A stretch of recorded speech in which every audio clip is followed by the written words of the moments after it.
SER Podcast.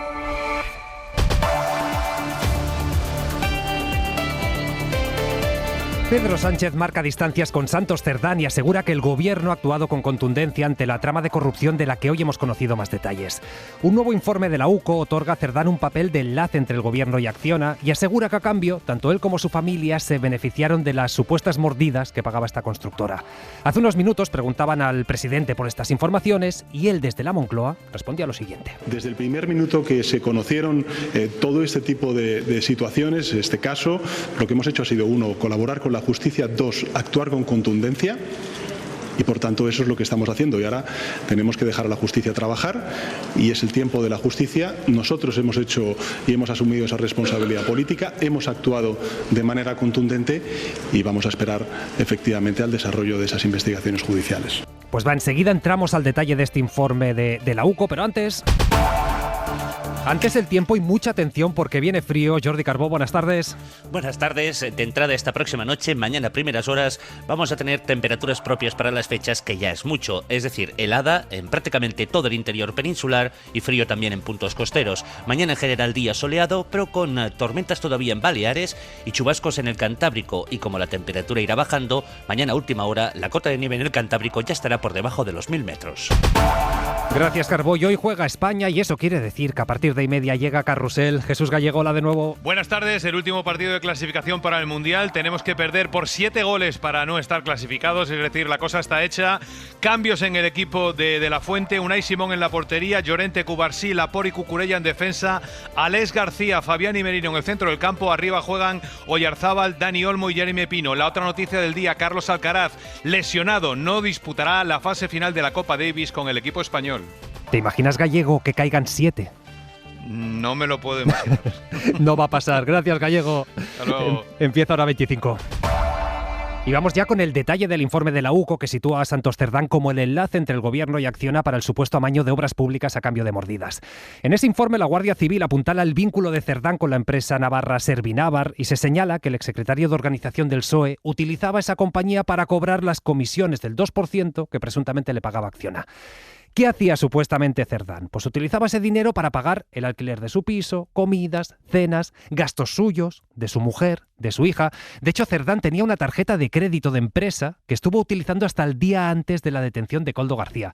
Miguel Ángel Campos, buenas tardes. Hola, buenas tardes, Pablo. Lo cierto es que antes de que explotara este escándalo ya había preocupación dentro de la trama por los gastos de Santos Cerdán, de su familia. De hecho, en el informe aparecen varios WhatsApp de su socio en Servinávar, de Anchón Alonso, en los que dice cosas como esta que ahora les leo. Dice: la Paqui, en referencia a la mujer de Cerdán, la conocen todas las mujeres del Corte Inglés, ya les vale, y encima no son nada discretos. Esto, Campos, insistimos, lo decía Anchón Alonso, ¿eh? Pero los WhatsApps de Anchón y su mujer Carmele, Pablo, no critican tanto el exceso de gasto como que se vaya a notar. Y tiene sentido. Santos Cerdán tenía tarjeta de Servinávar porque Servinávar era suya, aunque de forma escondida, y lo que temía el gerente de la empresa es que se notase. Los gastos de tarjeta se producen hasta el día antes de la detención de Koldo, ascienden a 33.000 euros y con ella la familia Cerdán pagó vacaciones en Ibiza o Tenerife o comidas y desplazamientos a Sevilla o Málaga. Servinávar no solo pagó gastos de Cerdán, contrató a su esposa, a su hermana y también a su cuñado. El informe, Pablo, es demoledor. La UCO sitúa a Santos Cerdán al frente de esta organización criminal que comenzó a dar sus primeros pasos en Navarra en 2016 con adjudicaciones en UTE a Acciona y Servinávar para saltar después al Ministerio de Transportes al poco de llegar el PSOE al gobierno. Constan las presiones, las órdenes de Cerdán a un sumiso Koldo para adjudicar a Acciona en el ministerio. Acciona subcontrataba después a Servinávar. Los datos son evidentes. El 75% del negocio de la empresa navarra eran los pagos de Acciona, que abonó entre 2016 y 2025 al menos 6,7 millones a esta empresa participada por Santos Cerdán. Gracias, Campos. La Guardia Civil también pone algún ejemplo de cómo funcionaba la trama de este papel clave de Cerdán que ahora nos contaba Campos. En este informe la UCO cuenta que el exsecretario de Organización, cuando todavía era solo el coordinador territorial del PSOE, consigue apuntarse a un viaje oficial del entonces ministro Ábalos a Marruecos, donde se reunió con ministros del gobierno marroquí para intentar conseguir una licitación de obra para Acciona. Esto es solo un ejemplo de lo que decimos, del presunto funcionamiento de la trama. Isabel Vega, buenas tardes. Buenas tardes. La UCO dibuja un esquema que nace en 2015. Servinavar, recién creada, firma con Acciona un acuerdo de colaboración frente a oportunidades de negocio. A partir de ahí empiezan a funcionar. Minamuga, una explotación entre Aragón y Navarra, es el primer proyecto. Se pactan más de 2.800.000 euros para Servinavar y se alargan las gestiones hasta la llegada de Ábalos al Ministerio. En el resto de obras bajo la lupa, en Logroño, Sevilla o San Feliu de Llobregat, lo que se repite es un memorando previo de colaboración por el que Acciona garantiza un 2% del contrato a Servinavar a cambio de servicios que luego no están muy claros en las facturas. La UCO destaca que en todos estos casos Santos Cerdán presionaba Transportes para las adjudicaciones. También que según las conversaciones de estas obras habrían salido mordidas para Ábalos y Koldo García. Señala además un proyecto con patrón similar pero fuera de España, en un puerto de Marruecos. En enero de 2019, siendo Santos Cerdán coordinador territorial del PSOE, no solo le dio a Koldo García los nombres y contactos de los ministros marroquíes competentes, es que ordenó que le incluyeran en un viaje oficial de Ábalos a Marruecos que iba sobre infraestructuras. Servinavar se iba a llevar un 2% de ese gran contrato de Acciona y la UCO viene sosteniendo que el 45% de esa sociedad era de Santos Cerdán, en virtud de un contrato privado. Pues a la vista de este informe, el juez del Supremo, Leopoldo Puente, ha imputado a otras 3 personas vinculadas a Acciona, entre ellas el exdirector de construcción de la compañía, Joan Gimeno. Sí, justo Vicente Pellegrini, que es uno de los 3 nuevos investigados, junto a Tomás Olarte Sanz y Manuel José García Alconchel. Estos 2 fueron subordinados de Pellegrini y todavía siguen vinculados con Acciona. La empresa les ha suspendido a ellos 2 cautelarmente de sus funciones esta misma tarde. Pues se lo pueden imaginar, este informe de la UCO es gasolina para el PP, que insiste en pedir la dimisión de Pedro Sánchez. De hecho, lo acaba de pedir la vicesecretaria Cuca Gamarra, no en declaraciones, no en rueda de prensa, en uno de estos vídeos enlatados que se remiten a los medios. Sánchez debería comenzar de una vez por todas a colaborar de verdad con la justicia. Y también lo que debería de hacer es presentar de forma inmediata su dimisión. Es que claro, con toda esta información, hoy hubiese podido ser un buen día para el PP en su particular guerra contra el PSOE. Lo que pasa es que también le ha explotado en la cara un caso que afecta a dirigentes suyos de peso en Almería. Es más, esta tarde los de Feijóo han suspendido de militancia al presidente y al vicepresidente de la Diputación Provincial después de que hayan sido detenidos, acusados de cobrar comisiones ilegales por la compra de material sanitario durante la pandemia. La Guardia Civil ha detenido además al alcalde de Fines, también del PP, y a otras 4 personas y ha registrado tanto la Diputación de Almería como las casas de los detenidos. En el sumario al que ha tenido acceso la SER se detalla que estas presuntas mordidas se blanquearon a través de coches, de casas o de una administración de lotería.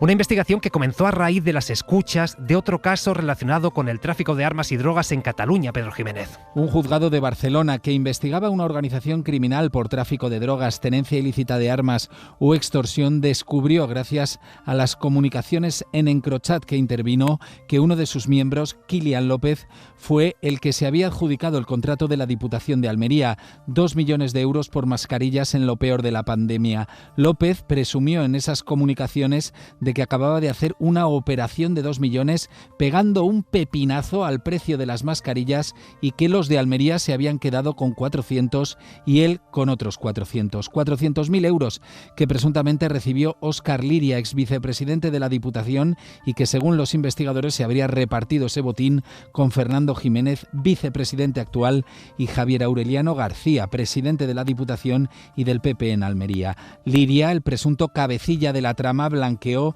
su parte del botín con la compra de 2 coches de alta gama, una casa de nueva construcción a la que hizo mejoras pagadas de su bolsillo o comprando a través de testaferros una administración de lotería. Lo cierto es que este caso viene de lejos. La instrucción empezó en 2021 y en ese año ya se detuvo al entonces vicepresidente tercero de la Diputación de Almería, lo citaba ahora Pedro, Óscar Liria, al que le encontraron más de 26.000 euros escondidos en casa y que es el tío del alcalde de Fines, es decir, es el tío de una de las personas que hoy han sido arrestadas. Pues bien, cuando detuvieron a su tío en 2021, la Guardia Civil ya cazó a este alcalde sacando 120.000 euros en billetes que Liria, que su tío tenía escondidos en una funda de almohada, Javier Bañuelos. No fue casual el día que la UCO registró la casa del popular Óscar Liria. Su tío, el alcalde de Fines, corrió a casa de los padres de Liria, por entonces vicepresidente de la Diputación de Almería, para poner a salvo el dinero que tenía escondido. ignoraba que los agentes de la UCO vigilaban la vivienda. Sacaron ustedes de ese domicilio una especie de funda de almohada y en su interior había una caja y en el interior de esta caja habían 119.950 euros en efectivo. ¿Usted quiere declarar por estos hechos? Pues no, me voy a acoger a mí al derecho de no declarar. La investigación también ha confirmado que el presidente de la Diputación, Javier Aureliano García, tenía un chat bautizado como Naranjito con el propio Óscar Liria y el diputado de Presidencia, Fernando Jiménez. La UCO le interceptó una conversación con Óscar Liria en la que le preguntó si conocía a alguien que vendiese material sanitario con un emoticono con la señal del dólar. La respuesta de Liria fue: tu polla no para de maquinar. Más tarde, el presidente del PP en Almería llegó a escribir a Óscar Liria: la que estás liando con las mascarillas. La investigación tiene acreditado que los precios finales del material sanitario fue superior a los pactados inicialmente. Lo mismo ocurrió con el precio del transporte del material. Y la jueza de La Dana pide incorporar a la causa las comparecencias de Carlos Mazón en las Corts y en el Congreso de los Diputados porque no le cuadra con la información que ha ido recabando a través de diferentes declaraciones.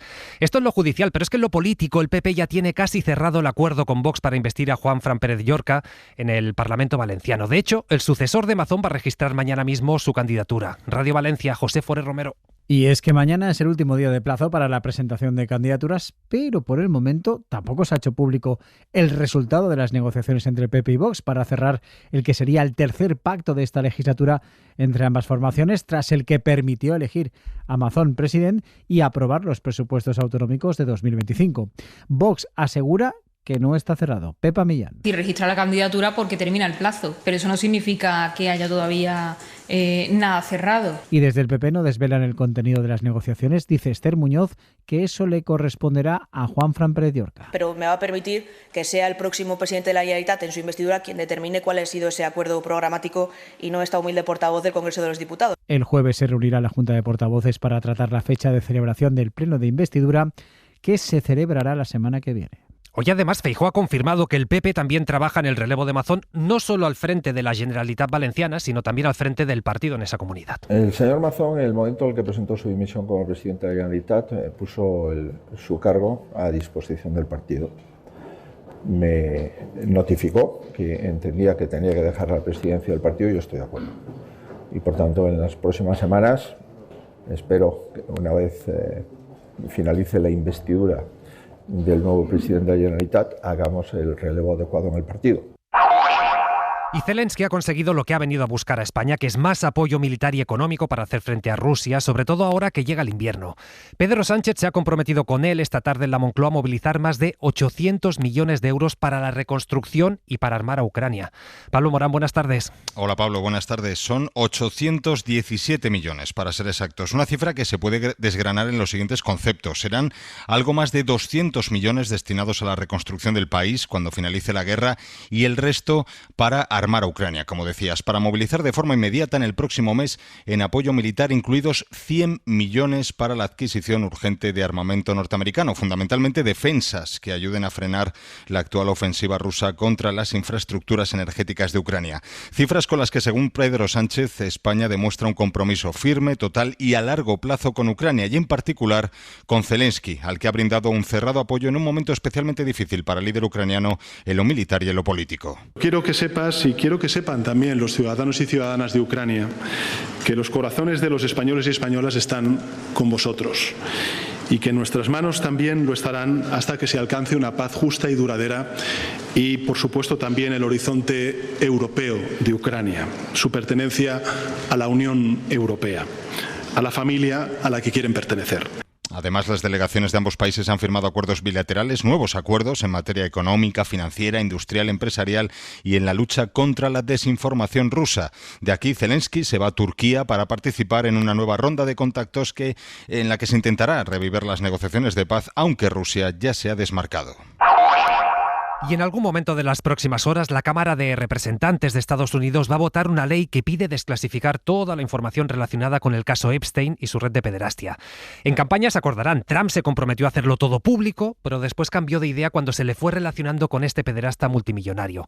Aún así hay que decir que aunque la ley salga adelante, después va a tener que pasar por el Senado, después la va a tener que firmar el propio Trump, así que veremos. Allí en Washington, en el Congreso de Estados Unidos, está la corresponsal de la SER, Sara Canal. Buenas tardes. ¿Qué tal? Buenas tardes. Sí, aquí en el Capitolio hoy la sensación es la de que es un día importante y que marcará un antes y un después en la lucha para desclasificar estos papeles, porque durante toda la mañana aquí en las inmediaciones del Congreso han comparecido políticos, representantes de ONGs contra la violencia sexual y víctimas del propio Jeffrey Epstein, como esta mujer de Florida, votante republicana, que le ha querido lanzar este mensaje al presidente Trump. I want to relay this message to you. I am traumatized. I am not stupid. I am traumatized. I am not stupid. Estoy traumatizada, pero no soy estúpida, ha proclamado mientras mostraba una foto de ella misma de cuando era menor y sufrió esos abusos. También hemos hablado con la congresista demócrata por Arizona, Adelita Grijalva, que así ha valorado a la SER el giro de guión de Trump, que ahora asegura que no tiene nada que esconder y que no vetará lo que salga del Congreso. Yo creo que hay otro juego que está jugando, porque está también pidiendo investigación sobre demócratas, yo creo que él tiene otro plan. Grijalva reclama justicia para las víctimas, transparencia para los ciudadanos y sobre todo que el Senado también vote con una amplia mayoría para seguir presionando a la Casa Blanca. Gracias, Sara. Ampliamos a las 11. Perfecto. Hasta ahora. Y en pleno escándalo Epstein, del que todavía Trump no sabe muy bien cómo salir, el presidente de Estados Unidos acaba de justificar el asesinato en 2018 de Jamal Khashoggi, un periodista crítico con el régimen saudí. Quizás recuerden el caso, Khashoggi residía en Estados Unidos, viajó al consulado de Arabia Saudí en Estambul para tramitar unos documentos y resulta que allí le esperaban los servicios de inteligencia del país, que lo estrangularon y sacaron su cadáver descuartizado a escondidas. Esto, que fue un auténtico escándalo internacional, lo despacha ahora Trump delante del príncipe heredero Bin Salman, diciendo que son cosas que pasan. De hecho, Trump ha regañado a la periodista que le ha preguntado, diciéndole: son cosas que pasan, él no sabía nada, vamos a dejarlo así. Todo esto después de elogiar el historial de derechos humanos de Arabia Saudí. Esto es literal. Bueno, igual estas palabras se entienden más teniendo en cuenta que el régimen saudí le va a comprar armas a Estados Unidos por $600.000 millones. Hora 25. Con Pablo Tallón. El Consejo de Ministros ha aprobado hoy el techo de gasto y lo ha elevado un 8,5% hasta dejarlo en una cifra récord. Este es el primer paso para unos nuevos presupuestos, aunque es verdad que la negociación nace prácticamente muerta tras la ruptura de Junts. Jordi Fàbrega. Son más de 212.000 millones de euros de techo de gasto, una cifra récord a la que hay que sumar otros 4.600 millones de fondos condicionados del plan de recuperación, por lo que el Gobierno en total tiene 16.000 millones de euros más a su disposición para diseñar unas cuentas que, según ha dicho la vicepresidenta María Jesús Montero, servirán para fortalecer el estado del bienestar y para seguir reduciendo tanto el déficit público, hasta el 2,1%, como la deuda. Los presupuestos seguirán reforzando el estado del bienestar, abordando problemas como el del acceso a la vivienda, continuando con la reducción del déficit y de la deuda pública. Eso sí, serán unos presupuestos que no tienen fácil su aprobación y que no llegarán hasta el año que viene. Montero anuncia que se presentarán a mediados del primer trimestre y confía en aprobarlos en abril o mayo. Y si ayer no escucharon la radio, pueden recuperar en Ser Podcast, también en el resto de plataformas, el programa de Hora 25 que hicimos desde el Valle de Cuelgamuros, se lo recomiendo mucho. Como saben, el jueves se cumplen 50 años de la muerte del dictador y hoy el Ministerio de Cultura ha empezado los trámites para ilegalizar otras 3 organizaciones franquistas, además de la Fundación Francisco Franco, que como saben ya está en proceso de extinción. Raquel García. Dice la Ley de Memoria Democrática que una de las causas para extinguir una fundación es realizar actividades en contra del interés general, como apología del franquismo y enaltecimiento de sus dirigentes, con menosprecio y humillación de las víctimas. Y así lo considera el Ministerio de Cultura, que va a iniciar el procedimiento contra las organizaciones de Primo de Rivera, Blas Piñar, Serrano Suñer y Queipo de Llano, que 50 años después de la muerte de Franco aún siguen funcionando. Un gobierno democrático digno de tal nombre no puede permitir que el olvido de todo lo ocurrido en este país se infiltre en nuestra memoria colectiva y la desintegre. Un gobierno democrático digno de tal nombre jamás puede eludir el debido respeto a las decenas de miles de de víctimas de la dictadura franquista. Y un gobierno democrático debe exigir siempre y en todo momento verdad, reparación y justicia. En este camino de la recuperación de la memoria, la primera en iniciar este proceso fue la Fundación Franco, que está a punto de acabar el periodo de alegaciones. Después será el turno de la Abogacía del Estado. La última palabra la tendrán las autoridades judiciales. Y nos queda la mirada de Xavier Vidal Folk. Zelensky en España, un apretón de visitas institucionales, un buen recibimiento del jefe del Estado, del Parlamento, del Gobierno y de su presidente, como corresponde. Pero quizá debemos hacer más. Deberíamos encontrar otras maneras de expresar al pueblo invadido hasta qué punto su resistencia es importante para las cosas y las causas importantes, y por tanto de apoyarles más. Al principio las razones eran muy evidentes. No puede permitirse que en tierra europea un país sea invadido militarmente por otro. Había que actuar en su apoyo contra la violencia imperial de Putin y en defensa de la ley internacional y el principio de la integridad territorial, básico en ella. Pero a medida que pasa el tiempo, a medida que la resistencia ante el coloso vecino se hace más difícil y más fatigosa, conviene hacernos la pregunta del millón. ¿Qué ocurriría si Putin arrasara? ¿Qué pasaría si ganase la guerra? No solo quebraría y anularía a un pueblo entero, nos derrotaría a todos los defensores de la ley y de la paz. Pondría en ridículo y en peligro a Europa. Sería capaz de seguir anulando otros países, como si fueran fichas de dominó. O sea, que seguir apoyando a Ucrania no es solo solidaridad, es interés propio.